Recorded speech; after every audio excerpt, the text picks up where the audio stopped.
Jadi alatnya jadi untuk jadi sampai dewasa itu prinsip flow ada. Itu sebenarnya kan kalau untuk di New Zealand itu sipet itu agak dikurangi. Jadi dia itu pilihan terakhir. Jadi kita pertama itu pakainya yang prinsip high flow. Jadi misal dia high flow saturasinya tidak mau naik, dia baru sipet. Kenapa kayak gitu? Itu karena dia sipet itu sifatnya melukai. Jadi semua sipet mau merek apa itu pasti melukai. Karena sifatnya dia harus tertutup, tidak boleh ada kebocoran. Jadi nanti bisa iritasi di hidung, gitu. Itu pasti. Jadi semua, makanya dia maksimal pemakaiannya dia 7 hari di 1 minggu. Jadi kalau dari kita, nah itu satu breathing, satu pasien 7 hari. Nah, tapi kan karena BPJS tadi itu dia dirius. Sebenarnya kalau untuk 3 kali itu masih aman di alatnya. Nggak diaman ke pasien, kita menjamin aman ke pasien kita nggak berani jamin. Tapi aman di alatnya. Karena apa? Kalau di alatnya itu di breathing circuitnya itu ada hipernya. Sebenarnya sirkuitnya itu kuat, dia mau dipakai 2 tahun itu kuat, tapi ya nggak kuat itu heaternya di dalam itu. Nah kalau dia mungkin sering di steril terus dipasang lagi, steril pasang lagi, ya dia akan kebakar, terus kemampuannya juga turun karena ini heaternya sifatnya single use. Kecuali kalau yang ventilator yang model reuse itu modelnya beda. Makanya ini dia sebenarnya itu single use, tapi selama ini dia dipakai 3 kali sampai 5 kali itu masih aman di alat. Saya nyebutnya di alat. Jadi kalau untuk di pasien itu tergantung nanti sterilnya, cara penyeterilnya, bikinnya itu gimana. Kalau ditanya cara nyeternya gimana, kita tetap nggak bakal jawab karena emang dari kita itu single. Jadi kalau mau nanya ibarat steril gimana itu nanti bisa sharing ke rumah sakit lain yang sudah pakai sipet. Jadi pengalamannya itu nyampe berapa kali, terus dia cara nyetelnya gimana itu nanti bisa sharing ke rumah sakit lain. Ya sebenarnya kalau masalah yang dikatakan Mbak Ilminda tadi itu breathing masih di situ, nggak dilepas. Itu breathing sudah ditarik terus nggak dilepas. Jadi kalau mungkin kalau dilepas, dirius terus dibungkus lagi itu masih bisa, mungkin bakteri itu masih agak minim lah. Tapi kalau dipasang terus, nah itu kemungkinan kan bakteri tetap ke situ.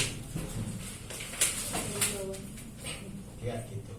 Jadi intinya ada 2 breathing untuk alat ini. Jadi dia isi 1 menggunakan sipet, yang satunya lagi itu RT3302, prinsipnya high flow, opti flow. Mungkin langsung saja, mungkin langsung ke alat, kita menerapkan ke BPJS dulu. Jadi nama breathingnya itu isi 161. Jadi untuk breathing BC 161 itu dia ada 4 komponen.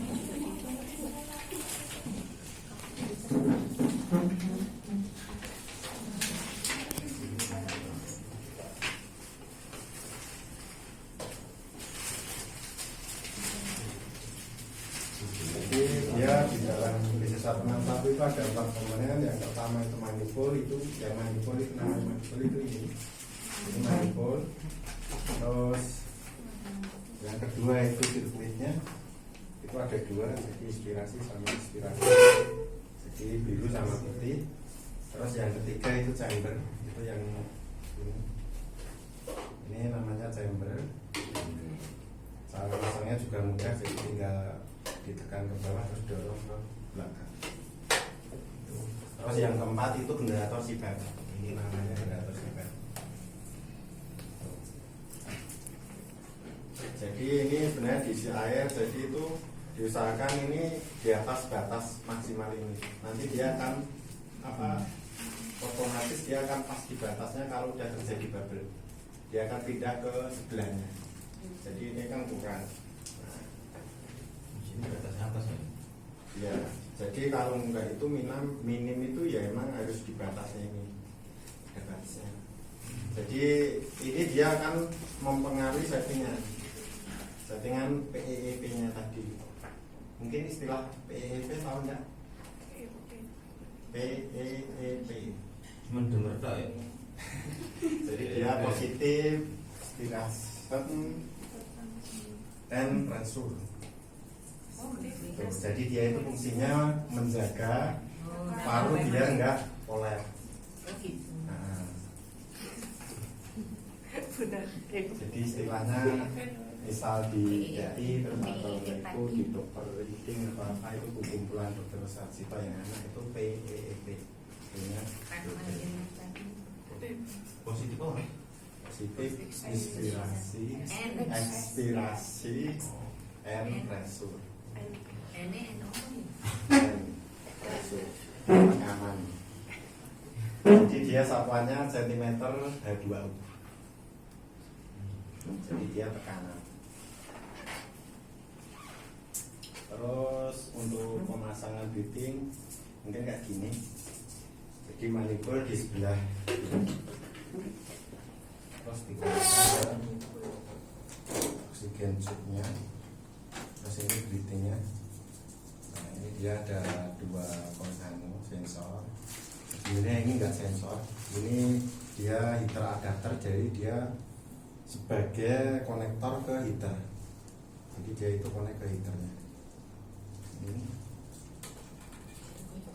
Nah, yang dinamakan sensor itu ini. Dia sebagai membaca suhu yang ada di chamber dan suhu yang akan keluar ke pasien. Nah, ini di sini.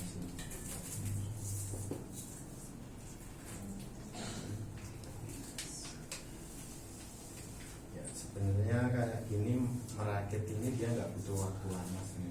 Dia 1 menit itu nggak nyampe udah selesai. Nah, kayak gini prosesnya. Kalau ini pengen rapi itu nanti digulung ke breathing. Jadi dia biar rapi. Mungkin kalau untuk merakit cukup sederhana kayak gini. Sebenarnya kalau ini sebelum dipakai itu kalau buka breathing itu ada kayak jenis untuk ngetes. Nah, itu nanti dia itu udah ada bubble belum kalau pas waktu dinyalain. Itu kalau breathing baru ada. Jadi memang ini kan dia sifatnya harus tertutup. Jadi dia harus rapat. Makanya itu dia sebelum dipasang ke nasal tubing itu harusnya dites dulu dia udah terjadi bubble apa belum. Takutnya nanti kalau nggak dites dulu itu terus dipasang di nasal tubing terus kanul atau nasal prong sama kalau nggak itu nasal mas ya dipasang ke pasien padahal yang bocor mungkin daerah sini.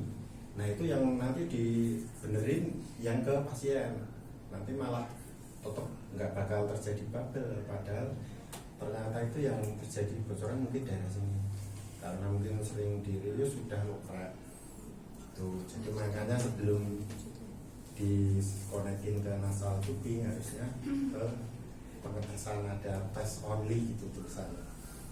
Jadi kan jenis tes lang untuk agresivitas lalu bikin lewat.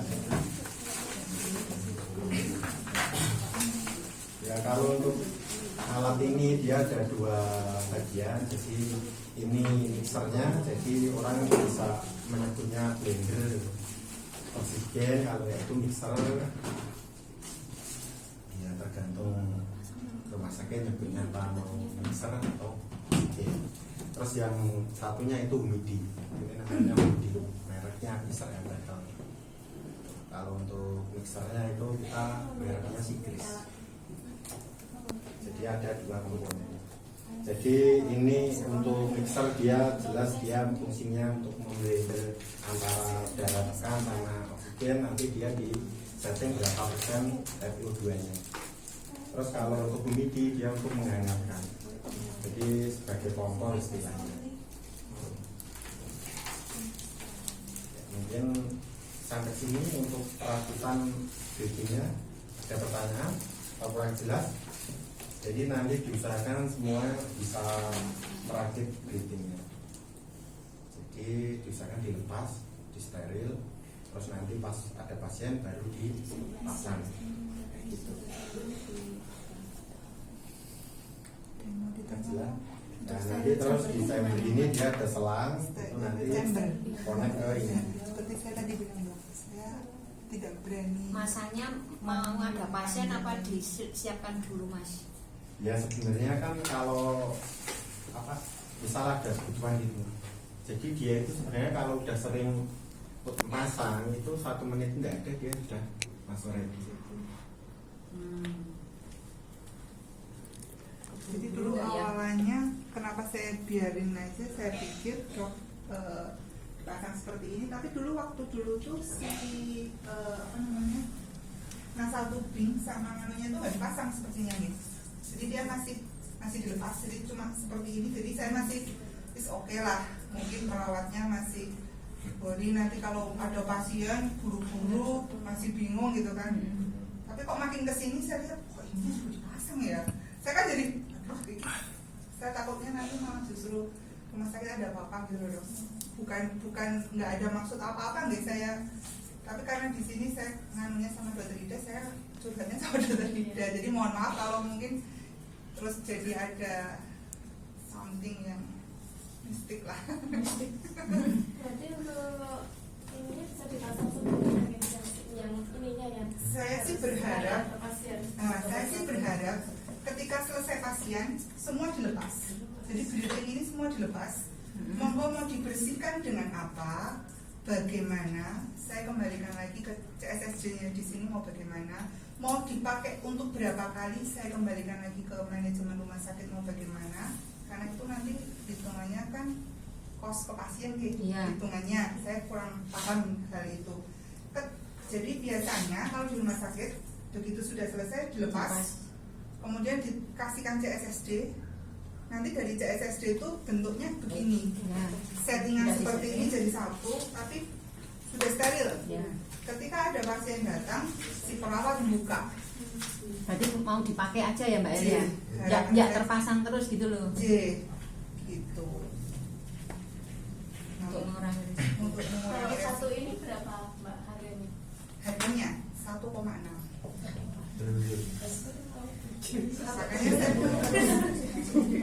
Makanya saya kembalikan lagi bagaimana.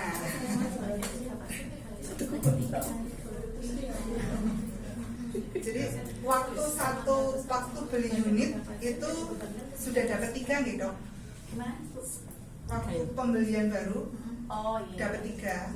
Saya dapat 3 breathing seperti ini. Yang saya tahu itu 1 belum dibuka, 1 lagi terpasang, mungkin yang 1 ini protolan ini. Masih dibersihkan. Masih dibersihkan. Oke, jadi ada 3. Monggo saya kembalikan lagi ke rumah sakit. Kemarin sih permasalahannya di sini nih. Nah, dari ujung ini. Karena ketika ini panas terus, ini ujungnya ini jadi lonyot.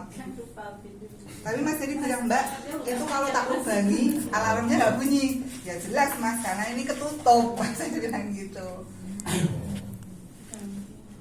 Tapi sejauh ini yang saya ketahui, kalau di rumah sakit lain yang mereka reuse, itu permasalahannya malah nggak pernah di sini loh. Masalahnya di selang. Selang ini. Karena di dalamnya ini kan ada heaternya. Di dalamnya kan ada heaternya. Ini yang mereka sering Mbak agak susah, apalagi ngeluarin airnya. Iya itu. Pasti agak susah. Saya kurang tahu, tapi banyak rumah sakit yang sudah pinter Bu. Nah, kalau saya ngajarin pinternya mereka, saya yang susah. Karena saya nggak dapet sales terusan. Kan kembali lagi ke situ, tapi ya saya tahu lah rumah sakit BPJS sekarang bagaimana. Jadi monggo saya kembalikan lagi. Yang penting alat terjaga, pasien safety aja. Kalau tanya Mbak El, kalau misalnya itu ada yang rusak 1 misalnya, belinya harus 1 set, itu apa kita bisa beli misalnya kayak itu tadi? Kalau breathing 1 set. 1 set ya. Saya nggak jual pisahan, yang jual pisahan adalah ininya Bu. Mas Prong sama itu ya. Ya, ini namanya nasal tubing. Ini ada 3 ukuran. Nanti yang ke pasien ada yang tergantung dokter biasanya mau pakai mas atau pakai prong. Itu juga ada ukurannya. Tapi kalau setnya ini nggak ada ukurannya, jadi ya begitu. Set-setan gitu ya. Set-setan begitu. Termasuk yang lonyet itu loh. Masa ya, itu dalam 1 set, Bu. Nah, Banyak wanita retok ya.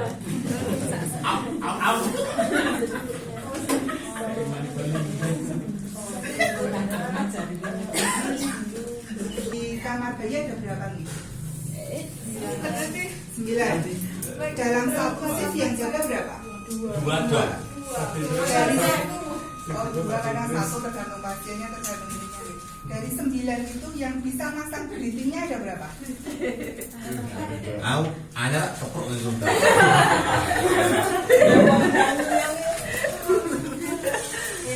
Sekarang di hari ini semua bisa. Semua bisa.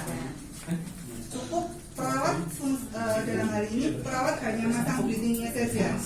Permasalahan nanti settingannya dokter yang akan advis kemarin awal-awal itu saya juga memang agak di sini agak masih komunikasinya masih kurang dong. Tetapi saya sudah ngobrol sama dokter Sulis, jadi tugasnya dokter Sulis dia akan berikan berapa SO2, berapa PEV. Breathing biar perawat dok. Nah, saya sudah nganu nih, jobisnya sudah sendiri-sendiri ya. Saya harapkan perawat sudah nggak bingung lagi karena dokter itu aku harus ditelepon perawat dok nggak bisa masang, yang bisa masang baru off lah udah. Sekarang dibongkar aja Mbak El terus lu masang. Nah, saya berharap hari ini semua bisa masang sehingga tidak ada permasalahan lagi. Itu nggih. Ini ada mau tanyakan lagi Mbak. Gimana? Ke Mas kayaknya. Mas ya. Iya. Mas tadi kan katanya sebelum ke pasien itunya bubble-nya kan harus keluar bubble dulu. Nah, itu caranya gimana? Biasanya kita kalau udah Ada di breathing-nya kalau buka ada. Mana tuh yuk itu kawah itu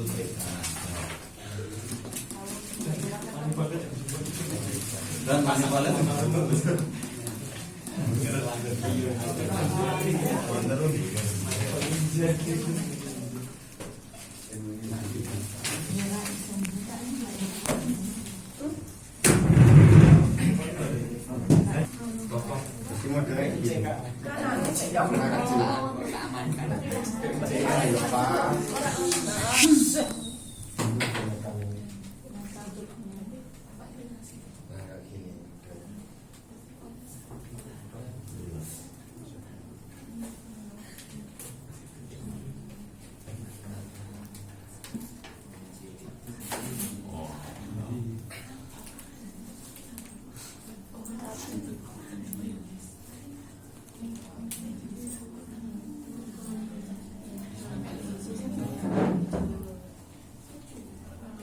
Modalnya cuma di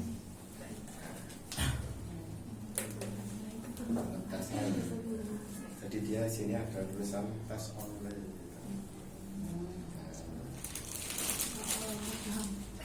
Dah sampai sini.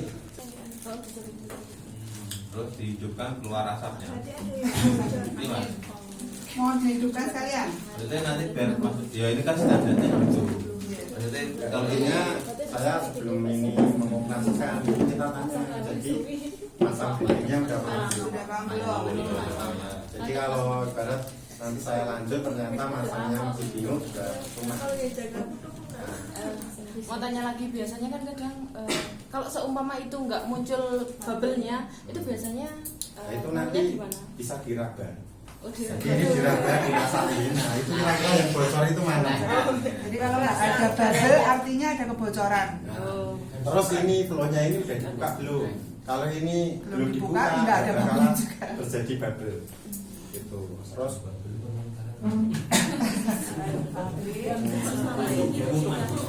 bisa di Ya mungkin lanjut, jadi saya kira ini saya anggap semua sudah bisa masak crispy-nya. Jadi pertama itu kita colokin kompresornya ke Oh iya benar. Kirain pas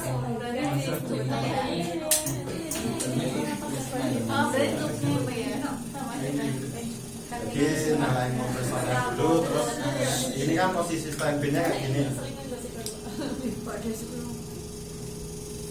Jadi untuk step itu posisi yang dilepas itu nanti cuma ini breathing-nya tadi yang di 161 sama yang lepas ya. Terus yang ini biar modelnya gini. Nah, itu nanti cara nyetingnya. Jadi ini regulatornya itu disetting 3 bar dan ininya juga 3 bar. Jadi antara oksigen sama udara tekannya itu 3 bar. Terus ini karena pakai tabung, jadi itu dibuka dulu tabungnya, posisinya. Terus untuk regulator di tabung dia nanti di setting lebih dari 3 bar. Jadi cara nyetingnya posisinya ini bukan.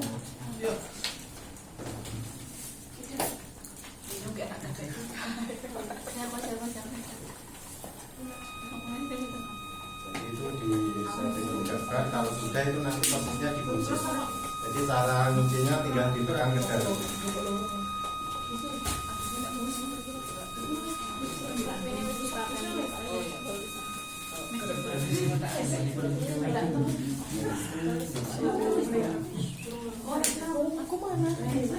Jadi cara nyetingnya mudah, ini tinggal ditarik. Kalau udah dikejar nanti baru ditekan. Jadi dia posisi kayak gini dia kunci. Oh iya, jam tangan. Kayak jam tangan itu ya.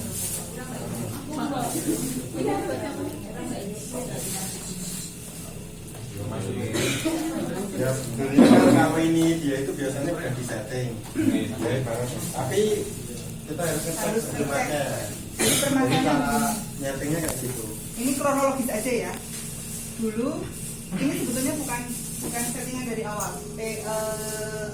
Buat ngatur itu bukan dari awal dari alatnya. Karena rusak sehingga diganti. Kenapa bisa rusak? Karena itu selalu diubah-ubah.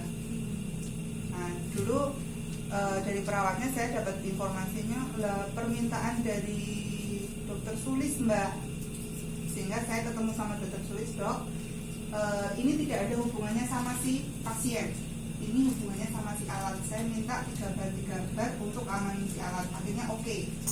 Sehingga komunikasi sama Mas Dery, Mbak ini tak buat setting seperti ini, tidak diubah-ubah sama perawatnya. Tapi dalam hal ini saya harapkan mbak-mbaknya perawat ini tidak mengubah, oke tidak mengubah, tapi tolong dilihat, dicek saja dengan tahu oh harus 3. Jadi kan tahu nih oh harus 3, oh ternyata enggak 3, oh ternyata